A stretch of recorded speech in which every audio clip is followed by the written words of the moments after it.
Thank you, Haroon. Hunter and I are honored to introduce our next guest. Geoffrey Canada has become nationally recognized for his pioneering work with children and families in Harlem, and is a passionate advocate for education reform. Growing up, his mother instilled an appreciation for education. After graduating Harvard, he returned to Harlem in 1983 to help children in his old neighborhood. He became the president of an educational center in 1990 and renamed it the Harlem Children's Zone. The 97-block complex began offering tutoring, recreational activities, and community outreach. Meanwhile, social workers also provided drug counseling, parenting skills, and basic community skills to the community. By 97, Harlem's Children's Zone had 11 sites throughout Manhattan. In addition to his efforts with the Harlem Children's Zone, Mr. Canada began national initiatives to save African American children. In 2009, U.S. President Barack Obama announced plans to replicate the Harlem Children's Zone model in 20 other cities across the nation. 2 of them exist here in Minnesota, one in St. Paul and one in Minneapolis. Mr. Canada has written several books, including Fist Stick Knife Gun, A Personal History of Violence in America, and Reaching Up for Manhood, Transforming the Lives of Boys in America. He has also been the subject of many books and movies, including the Davis Guggenheim documentary, Waiting for Superman. And did we mention that he was Times Magazine Top 100 Most Influential People in 2011? Please join us in welcoming Geoffrey Canada.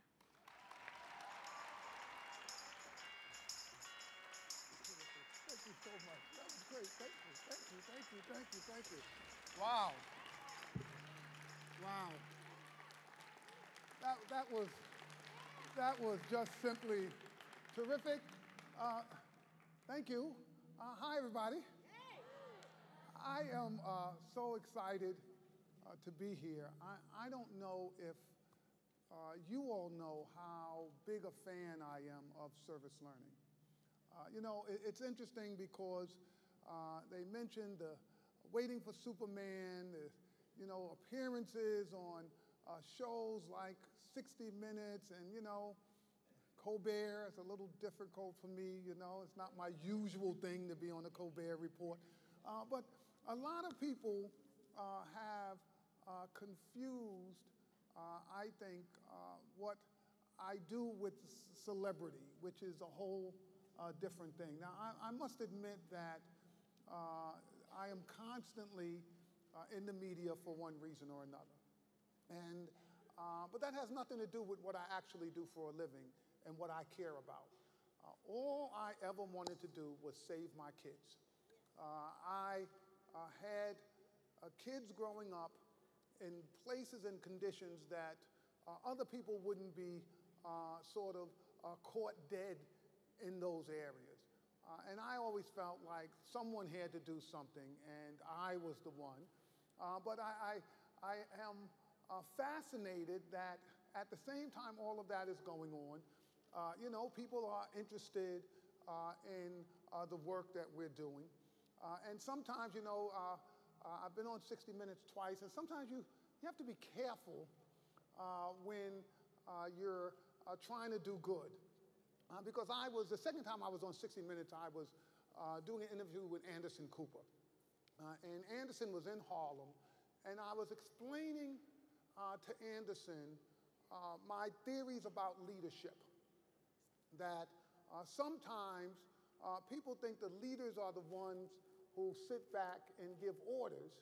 And I believe leaders have to be the first ones out doing things that other people believe can't be done, right?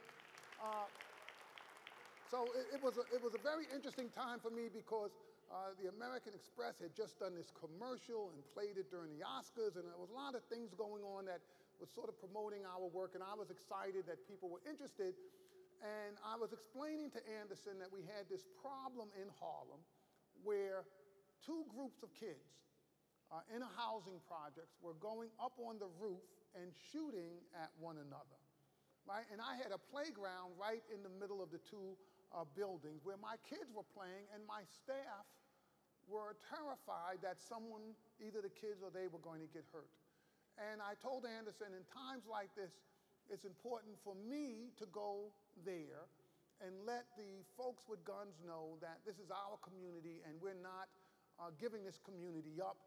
And this is what leadership really looked like. And in the midst of telling Anderson and I was going to the place where they were shooting, he said, let's film it. Now, I have to tell you what I was thinking. I have to raise a lot of money. And it just occurred to me to say a little prayer.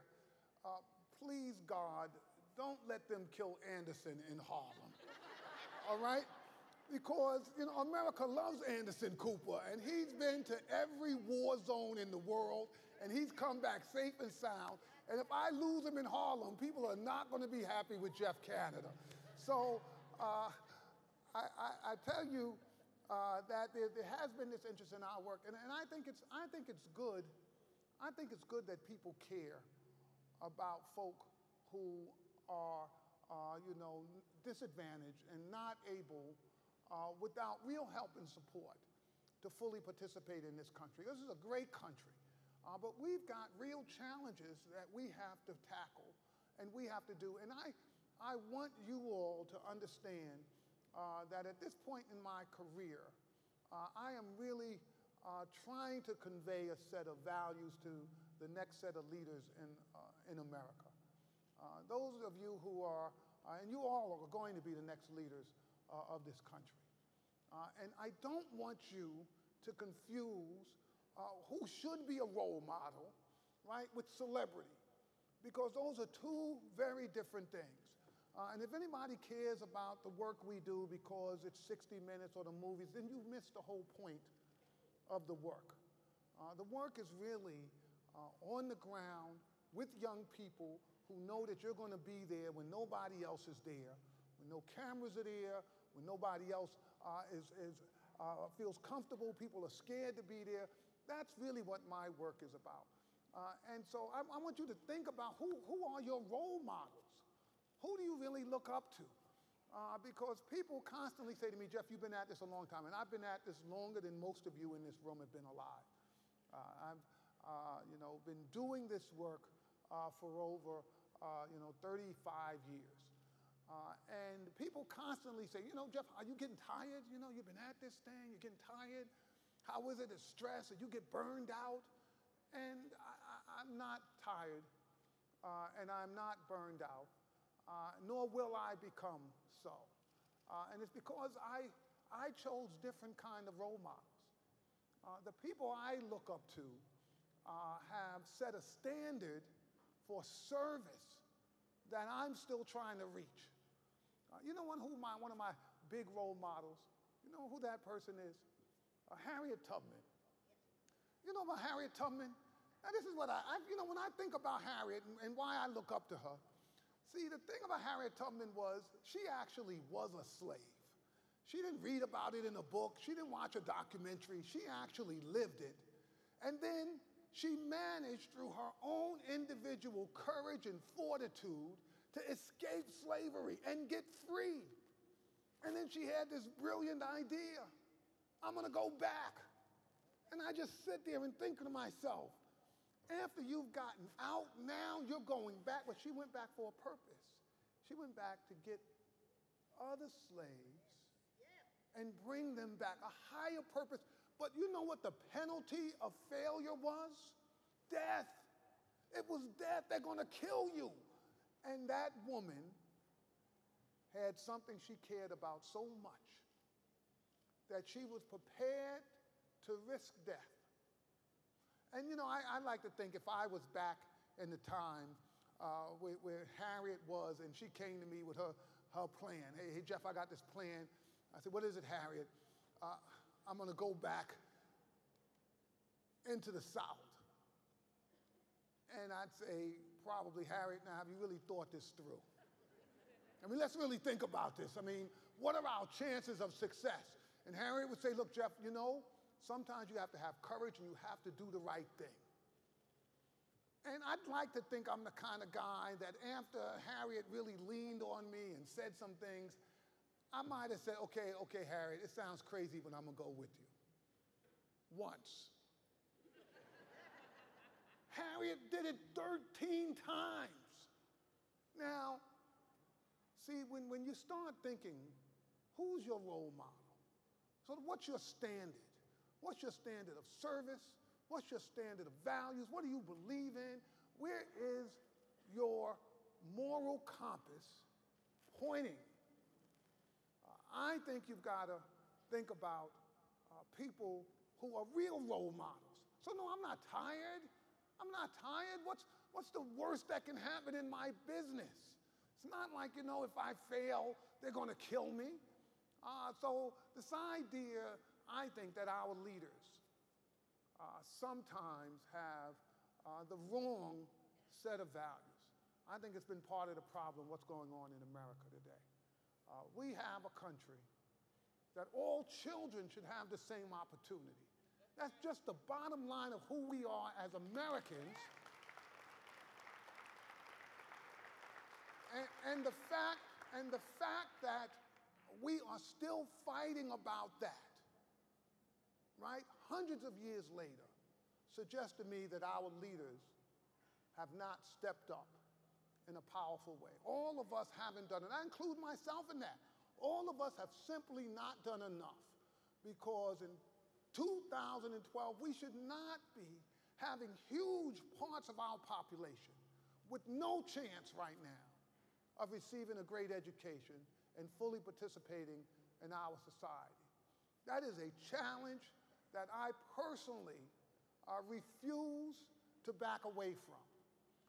And it's a challenge that I think those of you who are here need to always keep in mind. There's nothing wrong with doing something great for yourself, getting a great education, having a great job, making plenty of money, living a good life. Nothing wrong with any of that stuff.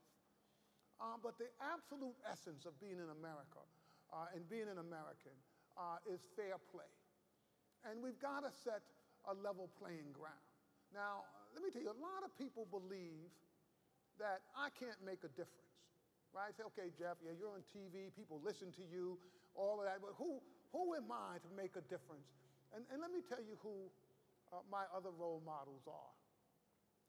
If you ever watch documentaries about the civil rights struggle, anything about Dr. King and the marches in Selma and other places, people look at Dr. King and the other people who are on TV and in the pictures.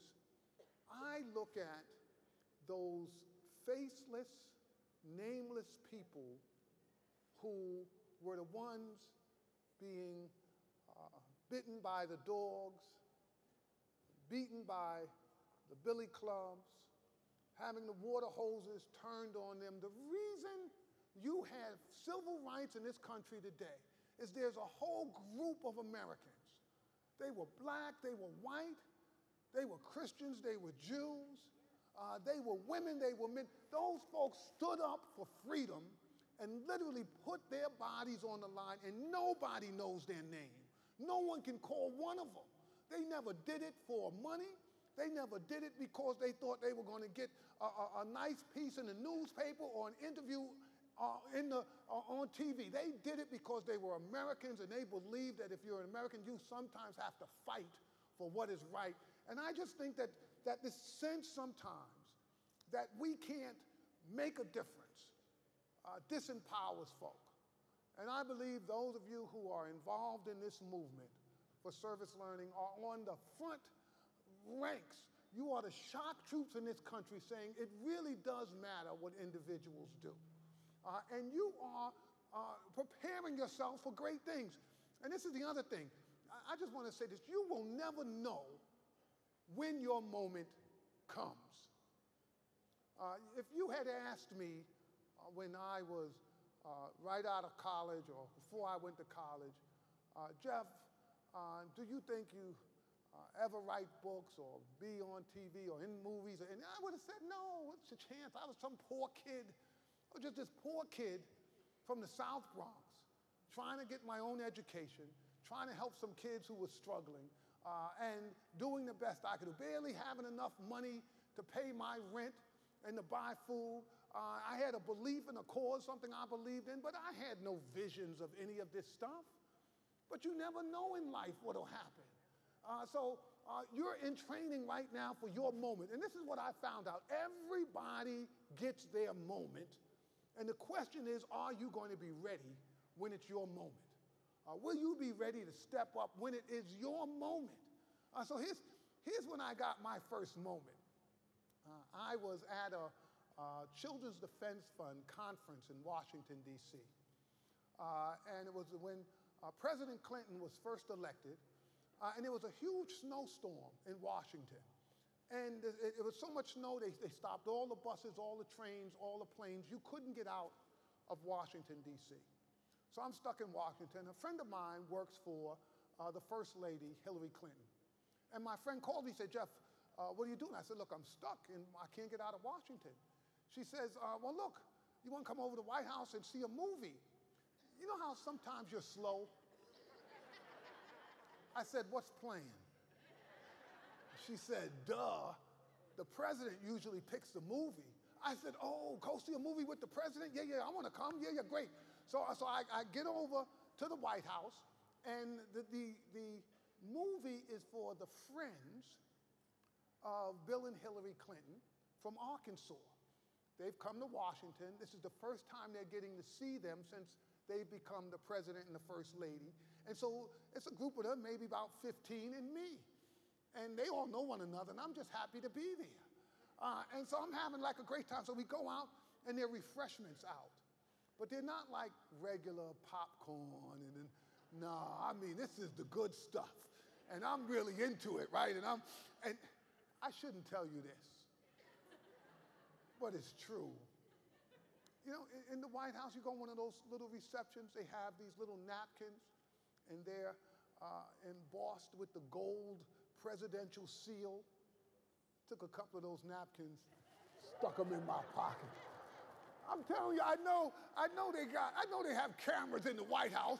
I know the Secret Service was saying, the black guy's stealing the napkins, right? I know it, but I couldn't help it. I couldn't help myself. You know why? Let me tell you why I had to do it, because I know, right? I'm in one of those moments, and I know come Monday, I'm going to be at work, and my peers are going to be, Jeff, what did you do this weekend? I'm like, well, I saw a movie with the president. They said, you saw a movie with the president? Get out of here. And I was going to be like, bam, look at that, baby, right? Right? You know, you have to know when it's your moment. So I got the napkins, and then suddenly everything goes quiet, right? Just quiet. It's just, and I'm like, wow, what happened? And then I look, and right there comes the president and the first lady. And you know the first thing I noticed? I was like, the first lady has on these fuzzy slippers. Why is she wearing that in the White House? Then I thought, because this is her house. Like she really lives here, right? So they come in, and I realize they're coming in to see their friends who they know, right? So they know it's their personal friends. And so I'm at the refreshment table, and I know they're going to be like, do we know that guy right there, right? So I'm like, well, I'm going to get out their way. So I go to play the back because, you know, this is their moment. I'm just happy to be there. And they split up. The president goes and talks to one group, and the first lady talks to another. And I'm just, you know, happy. And then suddenly I notice the president is coming over towards me. So I look, and I'm like, wow, here's the president. He's coming over here, right? So I'm like, all right, be cool, right? So the president comes over, and he gets like right there, right? Now, you know, the president's tall. He's like this, but he's like right there. But, you know, I'm a New Yorker. I need a little space. You know, you can't just get up in my face. I wanted to say, back up, Mr. Prez, right? But you can't say that, right? You can't say that. So he's like, he's right there. And I said, okay, be cool. You know, he's just being nice. So he comes over, he says, hi, how you doing? I said, I'm fine, Mr. President. How are you? He says, I'm fine. And he just stands there. And I'm like, wow, he's still here. Why is he standing here, right? So I say, you know, be polite. I say, well, you know, I'm happy you're president. And I'm just sitting there thinking to myself, right? Have you ever thought to yourself, you know what? if I had the President of the United States right here, I'd straighten this whole thing. I'd give him a piece of my mind. I'd tell him what he has to do, and and here he is right here, and my brain has shut down, and he's standing there, and he's like, he wants to talk, and I'm just like, oh, say something smart. I'm certainly glad you're president. Oh, no. Why did I say that? And he says, I am too, right? Like he's not helping me at all right now. In the end, there was something I really cared about that the president had just initiated. He had just started something called Americorps. And it was brand new. It was very controversial. A lot of people were upset with the idea that the government was going to be involved in sort of service learning. But I was a huge fan, and I had fought very hard with a number of other people to have national service become a reality. And I said to the president what I honestly felt, that this was probably one of the most important things that he would do in his whole administration. That this act that he was doing was going to not only help a generation of kids while he was in office, but it was going to continue to help folk, and so many young people who were going to be part of that service learning were going to come back and contribute to this country, and I thought it was a great thing. And we became friends, and I went around the country with the president supporting national service, Americorps. Finally, the name changed. And we are still friends to this day. And I will tell you something. You can't tell when your moment is going to happen, when you're going to be able to do something great for your community, for your city, for your state, or for your country.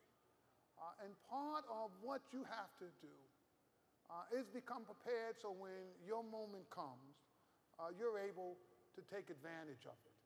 Now, the creation of the Harlem Children's Zone was an idea. People thought it was crazy. Isn't it crazy, Jeff? What are you going to do? I met with some of the top educators in the country, and I told them I was going to insist that all of my kids graduate high school, go to college, and get through college. They just said it can't be done. You can't do it. You can't listen to what people tell you can be done. There were so many things that were never done until a person did them. And part of the challenge is that a lot of times people talk you out of doing the right thing. And there is something about having a set of values and knowing what's right that will never fail you. You will be surprised at how many people end up doing the wrong thing because they don't have the courage to stand up for their own convictions, to tell somebody, no, I'm not going to do that. I think that's unethical. I think that's immoral. I simply won't participate in that kind of behavior. You'd be amazed at how many folks lack that sort of moral compass that will always direct them in the right area. So I want to leave you with a challenge. This challenge is to help build a new sense of optimism in our country. A can-do spirit, a willingness to go where other people have decided things can't work and actually make them work. We're doing that in Promised Neighborhoods, and I know very well what's going on with Promised Neighborhoods here in these communities here and in St. Paul. I think it's America's acceptance that there is no reason some children should be denied real opportunities simply because of the zip code they live in. That's all this means, that you're saying to folk, as Americans, we just reject that. We reject that as a concept. So this issue of how is it you stay optimistic, my second book was called Reaching Up for manhood. And when I was researching that book, I was stunned to find how many of our children in this country commit suicide. And it really shocked me. Why in the richest, the most powerful, I think arguably the best country in the world, would our kids not want to live? That they would see something so terrible about being 15 that they didn't want to live to be 16. And when I started thinking about this, I started thinking about this sense of optimism. How is it that you see the cup as half full versus half empty? I can save any kid that doesn't give up. If a kid won't quit, I can save that kid. But sometimes I see young people, they have just thrown in the towel. They have just decided, you know what, I'm not going to even try anymore. And so this idea of how do you reach young people and give them this sense of optimism? And in thinking about that, I suddenly remembered how this one person changed the life of a number of us because he taught us how to see the world optimistically and how to see that cup as half full. He was a science teacher and a football coach. We all called him Coach Fusco. Now, Coach Fusco was a funny kind of guy. I don't know if you've ever met anybody like this. No matter what problem you brought to Coach Fusco, he could find a silver lining in that cloud. I don't care what the problem was. If you come in with a disaster, oh, Coach, my grandfather passed away. He'd be, Jeff, I know, that's just so sad. But I know your grandmother, she's great. And you're blessed to have a great grandmother. He always found something good to say. He used to drive us up the wall. We used to make up stuff just to hear what Coach Fusco would say. Right now, my junior year, I was quarterback of the football team. And we had an experienced team of seniors, right? We were a great team. We were 1 point away from winning our league championship. Now, next year when I'm a senior, nobody wants to play football.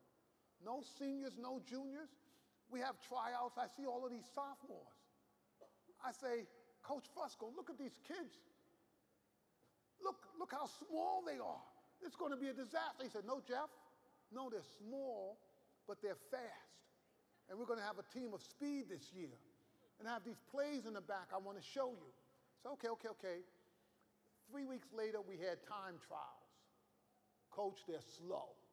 He says, yes, Jeff, but don't you see the genius of this fight? Everybody's going to see how small they are. They're going to think they're fast. They're really slow, right? It's going to throw off their timing. And I've got these plays in the back that I want to show you, right? So we have our first game comes up. And we use the plays for small guys who are slow. And we lose. And Coach Fusco said, no, Jeff, no problem. We knew, we're going to work the kinks out of this thing. No. We lose our second game. We lose our third game. We lose our fourth game. Now, by the fourth game, that's half our season. I go to the coach. I'm like, Coach, this thing is a disaster. He said, no, Jeff, no, I knew this was going to happen. This is all about the second half. We're going to have a very strong second half. Watch. We lost our fifth game. We lost our sixth game.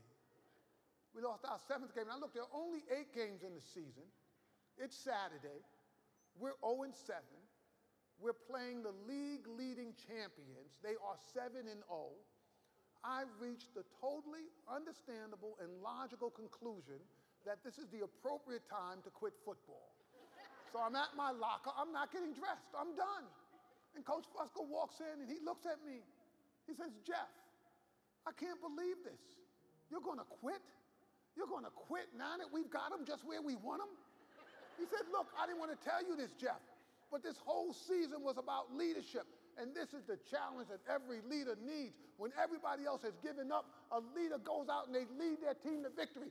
He says, Jeff, think of the great leaders. Would they have quit right now? No. Would Martin Luther King have quit right when things got tough? No. He would have got up. He'd have got his team out there. And he'd have led them on the field of victory. He said, Jeff, get up, get dressed, say you can win. I got up, I got dressed. I said, Coach, we can win. Coach, we can win. We lost.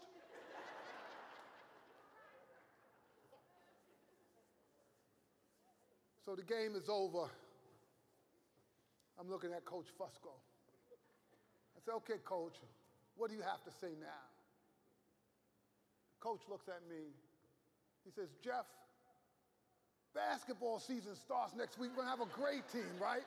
I mean, this guy just didn't quit. He didn't quit, but you know what? He got to us. He got to us. I'm a believer that you have to be there in order to make a difference. When things are tough, when people are looking to see who really cares, there's something about you actually being there with them through the tough times, teaching folk that life is not a straight line up and it's not a straight line down. I believe very deeply that part of our mission, part of the whole mission of service learning, is to go out and make sure that people don't give up, that folks don't believe there's any problem too tough for us to tackle, that we as Americans know that we have a debt, we actually have an obligation to our communities to go out and tackle the tough stuff. And it doesn't matter how difficult it is. Part of the issue is not giving up. People celebrate the work at the Harlem Children's Zone the last 5 or 6 years. I've been at this job 29 years. And you know what? It was tough 29 years ago, and it's tough today. I had kids being murdered 29 years ago. I got kids in Harlem being murdered today. We didn't give up. We didn't back up.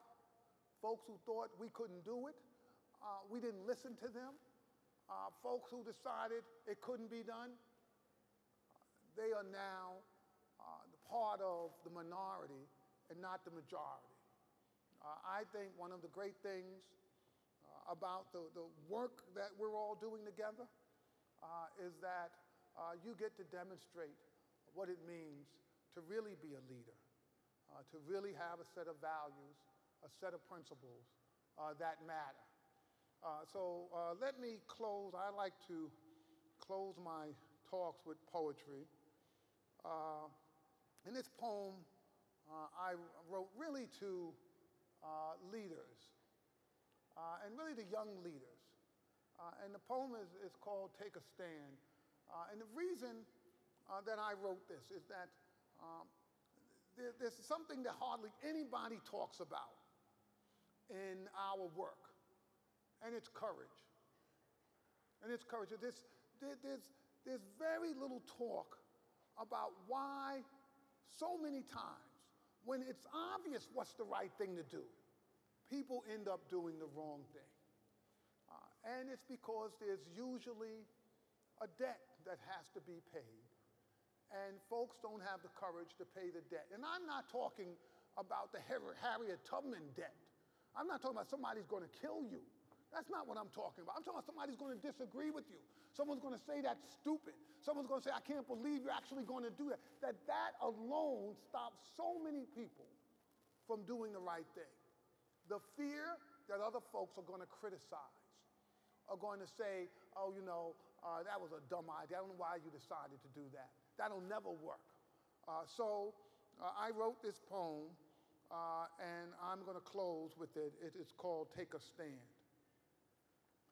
Maybe before we didn't know that Corey is afraid to go to school, the store, to roller skate. He cries a lot for a boy of 8. But now we know each day it's true that other boys and girls cry too. They cry for us to lend a hand. Time for us to take a stand. And little Maria's window screens keeps out flies and other things. But she knows to duck her head when she prays each night for bed. Because in the window come some things that shatter little children's dreams. For some, the hourglass is out of sand. Time for us to take a stand.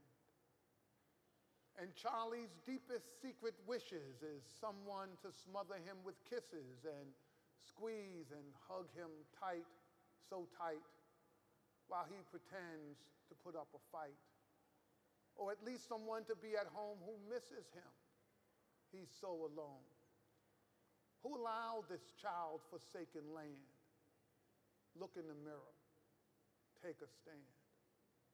And on the Sabbath, when we pray to our God, we often say, "Oh Jesus, Muhammad, Abraham, I come to better understand how to learn to love and give and lead the life you taught to live. In faith, we must join hand in hand. Suffer the children, take a stand."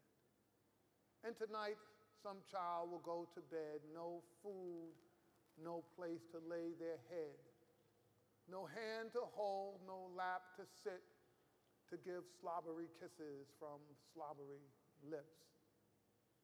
So you and I, we must succeed in this crusade, this holy deed, to say to the children of this land, have hope.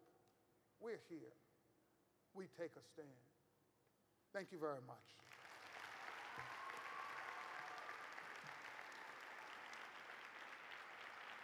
Thank you.